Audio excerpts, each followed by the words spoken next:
This video has been in the making for quite a while because A, I was trying to recover a lot of my clients' websites, and then B, it took me some time to figure out what was going on with a helpful content update and why some of the stuff that I was trying to do, which normally works, so when it comes to recovering a client site, was not working. And then I figured out that the update works kind of differently for each type of industry.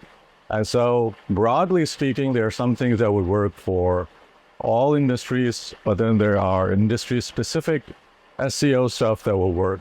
And then there is also the type of site that you're running. So if you're running an e-commerce store, the helpful content update has affected you differently as compared to if you were running an affiliate site or a site or even a news site. And so I have clients that have e-commerce stores, news sites, and informational sites, affiliate marketing sites. And honestly, for each site, this update has worked differently. And this is where things have become extremely confusing and hard to figure out. And then to add to the confusion, you have the fact that not only are these updates in and of itself confusing, but then they're running simultaneously or overlapping other updates. And so as soon as the helpful content update ended, we got the spam update, and the next day they announced the 4 update. A lot of people were affected with those updates, but a lot of people that are affected by the helpful content update, I mean, they come to me, we're affected by the helpful content update, but the fact is that they're sometimes not affected by the helpful content update. It was a previous update that is affecting their website, or Google has just now come around to figure out what their website does and sees it doesn't add any value or it's low quality content, and now they've been penalized by an update that was rolled out last week. So just because your website's rankings declined around the time that the helpful content update was rolling out does not necessarily mean that you've been hit by the helpful content update. So that's just something to keep in mind. But the second thing to keep in mind is that this video here is a road to recovery video, which broadly speaks about recovering from the helpful content update. I don't go into specific types of websites in this video, like an e-commerce store, or let's say if you're running an informational site, or any other web or a news website. But if you broadly apply these to your websites, regardless of what type of website you're running, you should be able to recover quite a bit.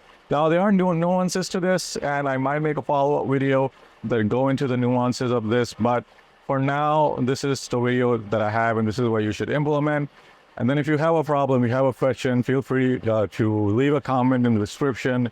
If you need a consultation, if you need an audit, if you need a topical map to go ahead and build your authority, there's a link in the description to my website, which is cloudseo.com.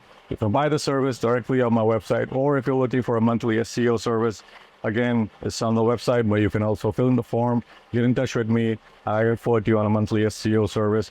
For me, my clients were first priority because obviously I get paid by them to do their SEO, and apparently it turns out that a lot of them were affected by the helpful content update for absolutely no reason. Content update, even though you might have good content, helpful content. This is also something I covered in my previous videos about the helpful content update. So let's get into the road to recovery. I'll go into what you should do and then how to implement those steps. If this is not the helpful content update affecting your website, there may be a previous update, or there may be another website, there may be another update that is affecting your website. In that case, you would have to dig into your statistics, dig into your Google Search Console statistics, and dig into your Google Analytics to figure out what update has affected you, or you can buy my audit and I can try to figure that out for you. So the first thing you want to do is look at your anchor text. Now, I know a lot of people will tell me anchor text doesn't matter, anchor text is just internally or whatever. Look, if you've got anchor text on your website, it's signaling to Google what your website is about. So if you have a footload of anchor text, there's just one type of anchor text. If you're selling shoes online and you just have buy shoes, buy shoes, buy shoes, the majority of your anchor text is made up of buy shoes, let's say 70%, you have a anchor text spam problem, which was addressed with a previous update as well, but it's also a problem with this update as they have now lowered the bar in terms, or maybe raised the bar in terms of how much you can target a specific keyword in your anchor text. So my suggestion would be is to put your anchor text ratios into context. And so if you're trying to sell shoes, don't just have buy shoes, but have buy sneakers, buy sandals, buy sports shoes, buy walking shoes, get walking shoes, cheap walking shoes. Vary this by a lot. And if you want to talk figures, do 10% for each keyword, but 15% for the keyword that you're trying to target. And so 10% for all of the keywords, 15% for the keyword that you want to target. Don't go any higher than that. Maybe lower, maybe do 12, maybe do 11%, but analyze the anchor text ratio on your website. Now, how would you do that? Well, one way to do that is to go to Google Search Console, and you can check, if you go to links, you can check where your anchor text is at, what kind of anchor text Google is looking at more specifically. And so the one that's right at the top, that's the one that's the most frequently used anchor text. And then below that is the second frequently, and third, fourth, fifth. The other thing is you can use a tool like SCM Rush, and you're going to put in your website, click, and take a look at the anchor text ratio. There are free tools that also do this. I'm not exactly aware of their accuracy, but you can search, and there are tools that would give you an anchor text figure for every website. So the first thing I would do, or if you think you've been hit by this helpful content update, September 2023, make sure that you start by looking at your anchor text, see like what kind of anchor text you're using. And semantic indexing is not something that works, but you can use it for anchor text. There's a place where you can use it for FO. For anchor text, it's a great idea. But, and I could go on for 1 hour about anchor text, but the thing is to lower your ratios and use more varied anchor text. So one last thing I would say about anchor text is that try to minimize the use of the click here anchor text, and also minimize the use of submit this or submit that, or check this or check that. Just this is noise to Google. If you have a lot of this, it's unless it's like highly relevant to that page, do not do a lot of this. So that's just my tip over here. The second thing is content quality. Now, I know somewhat of controversial. Many of my clients don't agree with me as well. But Google is changing the quality guidelines for the content of what they're willing to rank, and this changes a lot. And so with each helpful content update, what I usually do for my clients is I would run Surfer SEO again, copy and paste the content into Surfer SEO's content editor to check where the scores are at. Now, you can also run Surfer SEO's content audit tool, which is perfectly fine, but the audit tool is a little different from how the content editor works. I personally find the content editor to be a lot more accurate, because it will give me then a list of keywords to the right that if I don't have it, that if it's relevant, I don't have in my content, I could add that to my content, increase the score, and also increase the relevance of my content, and put it on par with the content that's already ranked. The secret sauce here is to go and click the gear icon and check the websites that have a low domain authority, like 1 or 2, and they're ranking number 1 or 2. Also, what I like to do is when I initially optimize a page, I start with taking a screenshot of the ones that are ranking 1, 2, 3, 4, 5, and the ones that I'm clicking to turn on. And then when I rerun it, I'm checking if those websites are still ranking. Because usually with the helpful content update, if you just use the same websites, or the same websites are ranking, you don't really need to optimize it. Google hasn't really changed a lot with their update in terms of content. And so if you see that the websites have changed, for instance, website ABC were ranking previously when you created that content in Surfer SEO, now CD and E are ranking in Surfer SEO, and you see that in Surfer SEO. You can check mark the CD and E, and then remove the check log of all the other websites, provided that there are low domain authority sites that have started to rank. And by doing this alone, I have seen a jump in rankings for a lot of the informational client websites that I have, and a lot of my personal websites that I have. So right after you do the anchor text thing, this is the next thing you'd want to consider doing. Now, why anchor text first is because that's easier to do as compared to doing this, because you might have to do this for literally dozens of pages, depending on how large your website is. And then also related pages that are connected to that website. So just make sure and keep this in mind. Third tip I have is, bear with me on this. We all have menus on our website. You've got the home, you've got the services, you've got about us, you've got a whole lot of menus on your website. E-commerce stores have a lot more menus. But if those menus are not meaningful to Google, for instance, you're selling ladies shoes, but your menu says shoes for ladies or shoes for girls, Google doesn't take it that way. Google actually sees this as being different for different entities. And so what you want to do is you want to run an entity check. And by doing that, you can pull up a list of entities. So if your shoes, you have a whole list of entities associated with shoes. Create your menu based on those entities. So if you see there's an entity associated with lady shoes, so if you're selling lady shoes, there's an entity labeled for lady shoes. Use that entity in your menu. Lady shoes. If there are girls shoes under lady shoes as a sub, and the entity is there for girls shoes or girls sneakers, use that entity in your menu. And so what I'm trying to say is that use entities in your menu. If you're not doing that, do it. It will not break your SEO. Confuse your customers.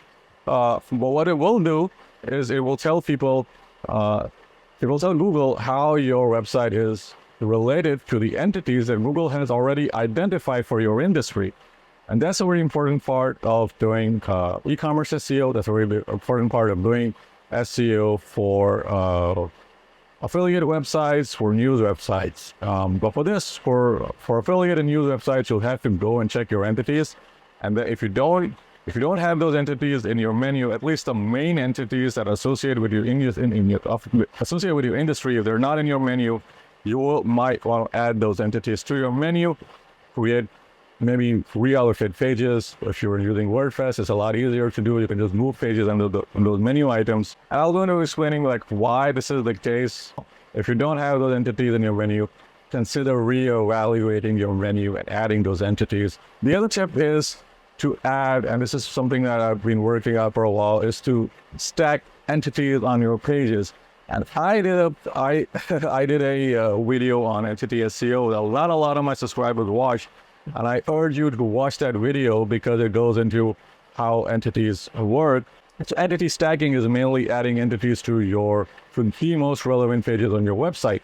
But my version of entity stacking is to just add all the relevant entities to the homepage of your website. And the way to do that is to code those entities into HTML, and I might make a video on this, but it's very easy to do. If you have a list of entities that are directly associated with your website that you pulled up for the previous step, you use a tool, you got a list of entities, put that in ChatGPT and ask it to code this in HTML so that you can stack entities. And what it'll do, it'll code this in JSON. First is it's a mixture of JSON and HTML. It's a lot like schema. In fact, it is kind of schema. And it codes that into the schema. You copy and paste that into the head of your document. If you're using WordPress, you can use a tool like Header Footer Editor, copy and paste that into the header. And that, in my experience, works for all websites. And so if you don't already do this for just the home page. Don't spam Google. Don't do this for every page. It kind of doesn't work as well. And you might be penalized later on with a subsequent update, but there is no law against not adding this to your homepage, and it does work quite effectively. Okay, so the final part of this work recovery video is to check your 404 pages. Now, 404 pages does not harm your SEO. It's a big part of technical SEO because if Google is landing on those pages and it's just hitting a brick wall, it's not redirecting to another page, or if users are landing on a 404 page, that's a bad experience for users. Plus, you might have a lot of 404 pages that are already indexed, that are already in Google's index. Google will just de-index those pages. And so that's an opportunity that's lost. You best use this to your advantage and have Google have Google redirect its indexing to the most relevant page by a redirect. And I still see a lot of website owners don't set up redirects. And this is at the very basic SEO level. That if you have a bunch of 404s and they are relevant pages to your website, redirect 301, redirect those pages to those that are most relevant. If you don't have a relevant page for those pages, create them.